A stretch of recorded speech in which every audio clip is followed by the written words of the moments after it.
आज का जो क्वेश्चन रहेगा मेरा, अभाज्य गुणनखंड विधि से जो है मॉसो और लॉसो किस टाइप से जो है हम डिफाइन करते हैं, निकालते हैं, ज्ञात करते हैं।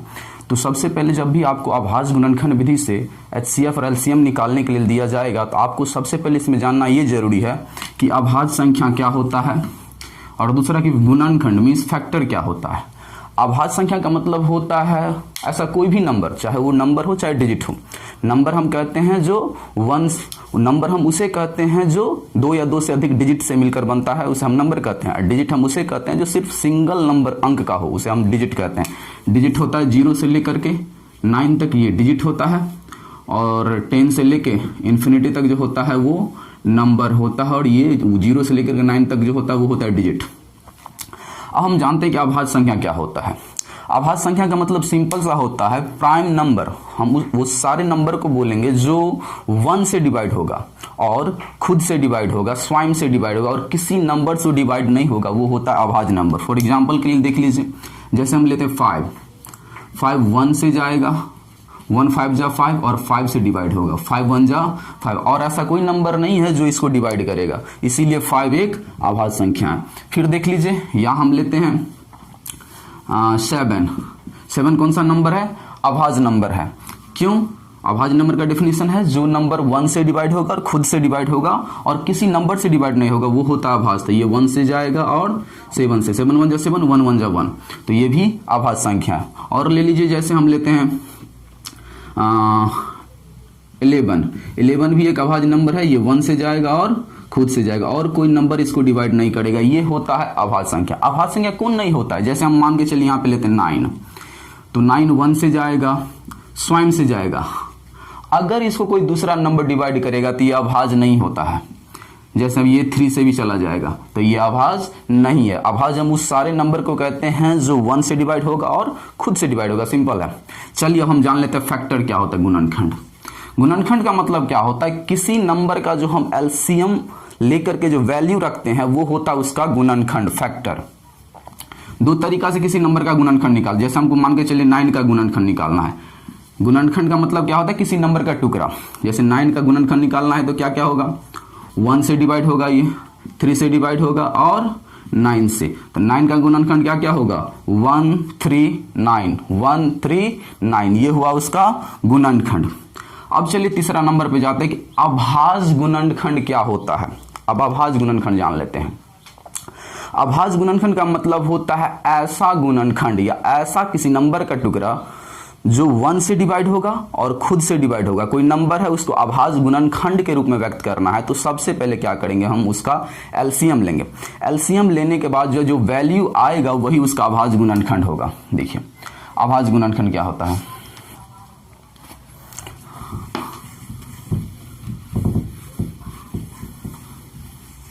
देखिए अभाज्य गुणनखंड, जैसे हमें बोल दे कि 6 और 15 का अभाज्य गुणनखंड निकालें। हम जो है अपने प्रश्न में आएंगे, लेकिन उससे पहले बेसिक जान लीजिए, तब तो प्रश्न सॉल्व करना बहुत ही नॉर्मल बात है, लेकिन हमें बेसिक जानना बहुत ही जरूरी है।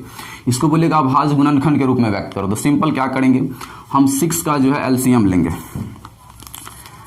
6 का सबसे पहले हम एलसीएम लेंगे। 6 और 15 है, ठीक। हम 6 और 15 इसका एलसीएम लेके वैल्यू पुट करेंगे। 6 का एलसीएम क्या होगा और 15 एलसीएम लेके जो वैल्यू यहाँ पे पुट करा जाएगा वही होता है उसका अभाज्य गुणनखंड। 2 3 जा 6 और 3 1 जा 3, तो 6 का अभाज्य गुणनखंड क्या क्या आएगा? 2 और 3। इसको अभाज्य गुणनखंड क्यों कहते हैं?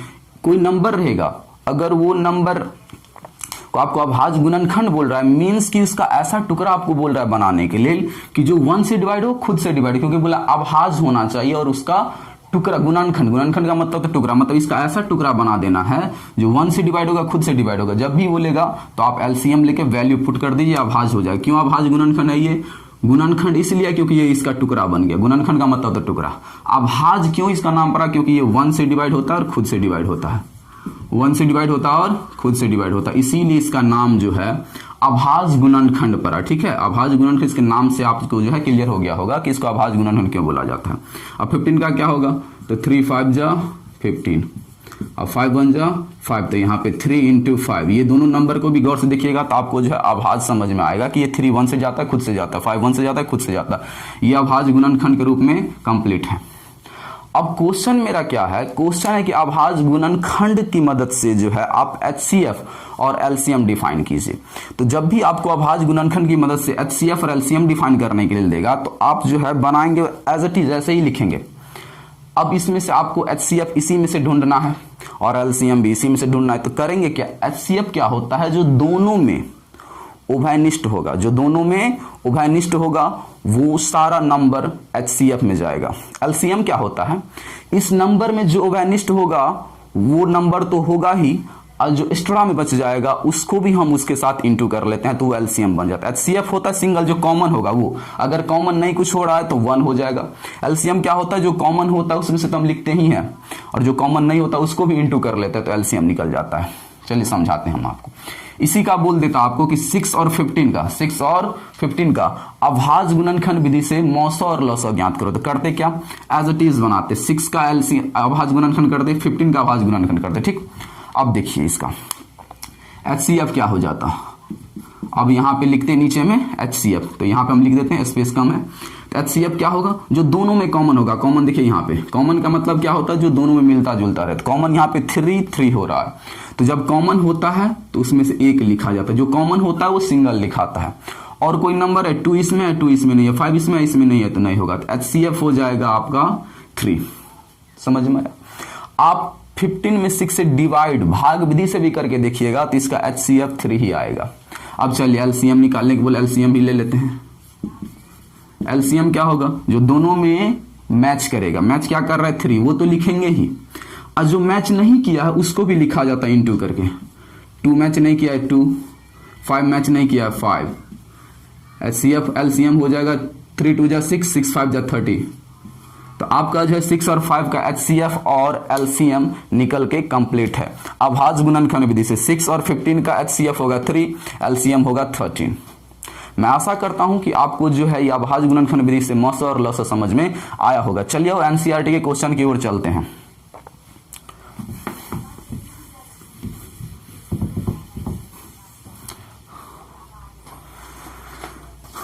NCERT क्वेश्चन है कि अभाज्य गुणनखंड विधि द्वारा निम्नलिखित पूर्णांकों का HCF और LCM ज्ञात करें। अब देखिए पहला नंबर है, अभाज्य गुणनखंड विधि से निकालना है 12, 15 और 21। इसका जो है अभाज्य गुणनखंड विधि से जो है HCF और LCM निकालना है। अब देखिए कैसे निकालते हैं। अभाज्य गुणनखंड बोला था, मैंने आपको बोला है कि LCM लेंगे पहले, तो यहां पे लिखेंगे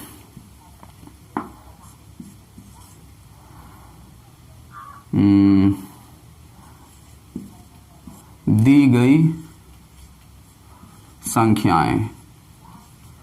गई संख्याएं क्या है, 21, 15 और 12, 15 और 21। अब देखिए प्रोसेस एक तरीका से बनाते, एक सिस्टम से बनाते। जब भी आपको एग्जाम में बनाना रहे अभाज्य गुणनखंड, एक सिस्टम लिखेगा कि दी गई संख्याएं क्या क्या है, 12, 15 और 21। अब क्या करेंगे हम, 12 का जो है LCM ले लेंगे। ठीक, देखते जाइए आप, तो हो जाएगा 2 6 जा 12, फिर 2 से जाएगा 2 3 जा 6 और 3 1 जा 3। दूसरा क्या है 15 का लेना है, तो 3 5 जा 15 और 5 1 जा 5, ये हुआ।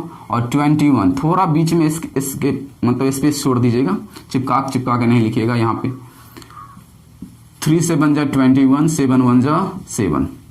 ये इतना तक करने के बाद क्या निकालना है, ये इसका जो है हम LCM लिए अभाज्य गुणनखंड के रूप में व्यक्त करना है। तो यहाँ पे लिखेंगे 12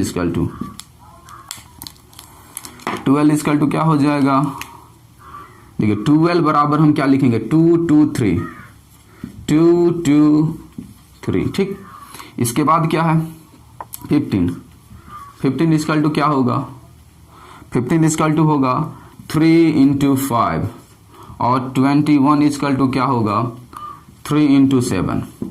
अब हमें HCF डिफाइन करना, इसीलिए HCF बराबर जो सब में मैच करेगा, देखिए यहाँ पे मैच क्या कर रहा है 3, ओवैनिष्ट होता है मौसो।